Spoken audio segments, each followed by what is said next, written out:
سورت النساء آیت نمبر 12. وَلَكُمْ نِصْفُ مَا تَرَكَ أَزْوَاجُكُمْ إِن لَّمْ يَكُن لَّهُنَّ وَلَدٌ فَإِن لَّهُنَّ وَلَدٌ فَلَكُمُ الرُّبُعُ مِمَّا تَرَكْنَ مِن بَعْدِ وَصِيَّةٍ يُوصَيْنَ بِهَا أَوْ دَيْنٍ وَلَهُنَّ الرُّبُعُ مِمَّا تَرَكْتُمْ إِن لَّمْ يَكُن لَّكُمْ وَلَدٌ فَإِن كَانَ لَكُمْ وَلَدٌ فَلَهُنَّ الثُّمُنُ مِمَّا تَرَكْتُم مِّن بَعْدِ وَصِيَّةٍ تُوصُونَ بِهَا أَوْ دَيْنٍ فَإِن كَانَ رَجُلٌ يُورَثُ كَلَالَةً أَوْ امْرَأَةٌ فَلَهُ أَخٌ أَوْ أُخْتٌ فَلِكُلِّ وَاحِدٍ مِّنْهُمُ السُّدُسُ فَإِن كَانُوا أَكْثَرَ مِن ذَلِكَ فَهُمْ شُرَكَاءُ فِي الثُّلُثِ مِن بَعْدِ وَصِيَّةٍ يُوصَى بِهَا أَوْ دَيْنٍ غَيْرَ مُضَارٍّ وَصِيَّةً مِّنَ اللَّهِ وَاللَّهُ عَلِيمٌ حَلِيمٌ. آیت نمبر 12 کا ترجمہ. اور تمہارے لیے اس کا نصف ہے جو تمہاری بیویاں چھوڑ جائیں اگر ان کی کوئی اولاد نہ ہو. پھر اگر ان کی کوئی اولاد ہو تو تمہارے لیے اس میں سے چھٹا حصہ ہے جو اس نے چھوڑا اس وصیت کے بعد جو وہ کر جائیں یا قرض کے بعد، اور ان کے لیے اس میں سے چوتھا حصہ ہے جو تم چھوڑ جاؤ اگر تمہاری کوئی اولاد نہ ہو. پھر اگر تمہاری کوئی اولاد ہو تو ان کے لیے اس میں سے 8واں حصہ ہے جو تم نے چھوڑا اس وصیت کے بعد جو تم کر جاؤ یا قرض کے بعد. اور اگر کوئی مرد جس کا ورثہ لیا جا رہا ہے، جس کی وراثت لی جا رہی ہے، ایسا ہے کہ جس کا نہ باپ ہو نہ اولاد، یا ایسی عورت ہے اور اس کا ایک بھائی یا بہن ہو، تو ان میں سے ہر ایک کے لیے چھٹا حصہ ہے. پھر اگر وہ اس سے زیادہ ہو تو سب 1/3 میں حصے دار ہیں. اس وصیت کے بعد جو کی جائے یا قرض کے بعد اس طرح کے کسی کا نقصان نہ کیا گیا ہو. اللہ کی طرف سے تاکیدی حکم ہے اور اللہ سب کچھ جاننے والا نہایت بردبار ہے. ترجمے ہی میں اس کی ساری تفسیر ہے اور سمجھ آ رہی ہے. ترجمے ہی میں پہلا جو چیز اس میں کہا گیا وَلَكُمْ نِصْفُ مَا تَرَكَ أَزْوَاجُكُمْ، لیکن یہ کون سی ازواج ہیں؟ إِن لَّمْ يَكُن لَّهُنَّ وَلَدٌ، یعنی ایک خاتون ہے.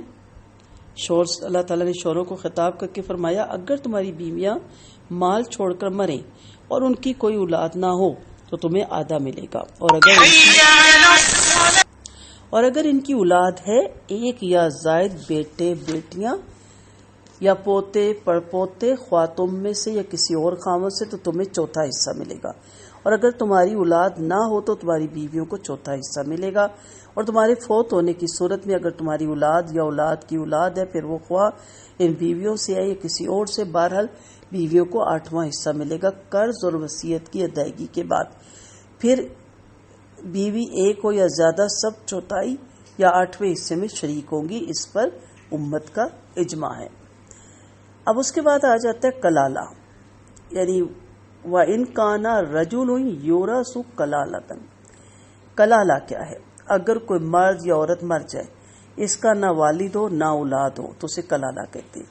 بعض ایسی میت کے ورثہ کو کلالہ کہتے ہیں. بہرحال دونوں پر یہ لفظ بولا جاتا ہے. اور پھر کہا گیا اس کے لیے اخن اور اختن.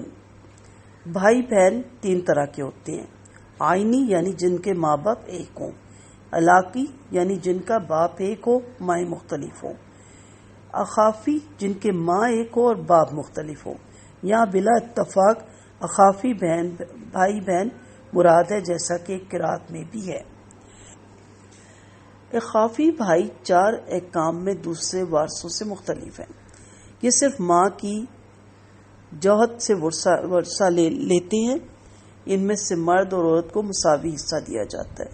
ان کو صرف میت کے کلالہ ہونے کی صورت میں حصہ ملتا ہے، خواہ کتنے ہی ہوں. ان کا حصہ 3 سے زیادہ نہیں ہوتا.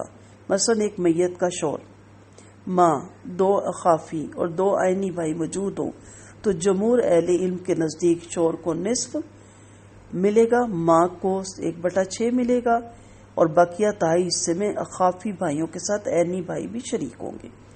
عمر رضی اللہ عنہ نے ایک مقدمے میں یہی فیصلہ صادر فرمایا تھا۔ صحابہ میں سے عثمان، ابن مسعود، ابن عباس اور زید بن ثابت رضی اللہ عنہ اور ائمہ میں سے امام مالک اور امام شافعی کا یہی مسلک ہے۔ البتہ علی رضی اللہ عنہ اخافی بھائیوں کو دیگر سگے بھائیوں کے عصبہ ہونے کی وجہ سے محروم کر دیتی ہے۔ امام شکوانی رحمۃ اللہ علیہ نے اس دوسرے مسلک کو ترجیح دی۔ فہم شرکاء فی الثلث، اخافی بھائی بہن ایک سے زیادہ ہوں تو مرد ہوں یا عورتیں یا مرد اور عورتیں ملے ہوئے ہوں، سب میں تیسرا حصہ برابر تقسیم کر دیا جائے گا، یعنی یہاں مرد کو عورت پر فضیلت نہیں ہوگی، جیسا کہ آیت میں شرکاء فی الثلث سے معلوم ہوتا ہے۔ عمر رضی اللہ عنہ نے اسی کے مطابق فیصلہ فرمایا، اور ظاہر ہے کہ ایسا فیصلہ محض اجتہاد سے نہیں کیا جا سکتا۔ غیر مضارن، یہ حال ہونے کی بنا پر منصوب ہے۔ اس کا تعلق وصیت اور قرض دونوں سے ہے۔ وصیت میں نقصان پہنچانا، ایک تو یہ ہے کہ تہائی مال سے زیادہ وصیت کر جائے، اس صورت میں تہائی سے زائد وصیت کا نفاذ نہیں ہوگا۔ دوسری صورت یہ ہے کہ کسی وارث کو مزید رعایت سے زائد مال دلوایا جائے، اس کا بھی اعتبار نہیں ہوگا، الا یہ کہ تمام وارث اپنی رضا سے اور رغبت اس سے قبول کر لیں۔ قرض میں نقصان پہنچانا یہ کہ محض وارثوں کا حق تلف کرنے کے لیے مرنے والا اپنے ذمے کسی ایسے قرض کا اقرار کرے جو حقیقت میں اس کے ذمے نہیں تھا۔ ابن عباس رضی اللہ عنہ فرماتے ہیں وصیت میں نقصان پہنچانا کبیرہ گناہ ہے۔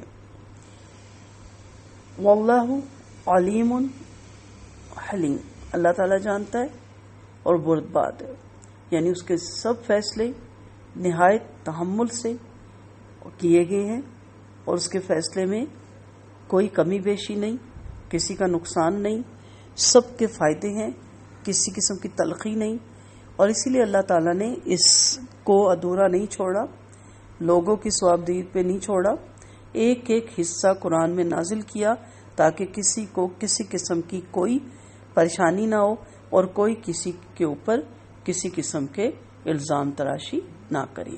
وآخر دعوانا ان الحمد للہ رب العالمین۔